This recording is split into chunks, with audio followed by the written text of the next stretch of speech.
Vediamo che quelle rosse sono le persone ammalate. Se noi aumentiamo la copertura al 95%, che sarebbe il target che vorremmo raggiungere per il morbillo per parlare della cosiddetta immunità di gregge, se poi vediamo quante persone si ammalerebbero se ci fosse la malattia, abbiamo una piccola percentuale di persone ammalate. Questa è solo una delle installazioni interattive per spiegare come la copertura vaccinale sia in grado di arginare la diffusione di una malattia o di un virus.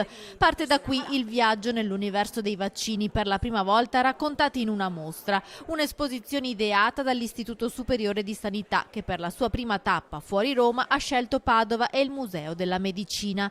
Un viaggio nell'universo delle vaccinazioni, su come abbia sempre animato il dibattito pubblico nei tempi e per far chiarezza sulle fake news.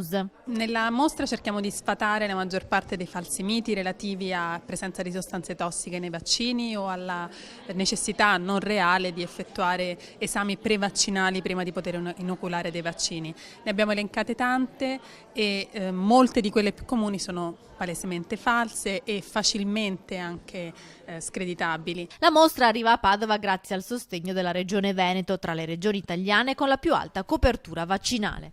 Abbiamo fatto delle coperture che riguardano un'ampia fascia di popolazione, dai nati a partire dai 2 anni fino ai 16 anni, e abbiamo visto che per quanto riguarda l'esavalente abbiamo una copertura superiore al 95% e lo stesso per quanto riguarda il morbillo. Anche le coperture dei bambini piccoli, quindi le coperture a 24 mesi, sono in crescita, stanno continuando con questo trend appunto verso il 95%, abbiamo il 93,9% per quanto riguarda l'esavalente, 92,7 per quanto riguarda il morbillo. Il MUSME si colloca sempre, come dicevo, dalla parte della scienza, quindi quando l'Istituto Superiore della Sanità tramite la Regione Veneto ha espresso il desiderio di presentare in Veneto questa mostra, l'abbiamo accolto molto positivamente proprio perché siamo dalla parte della scienza.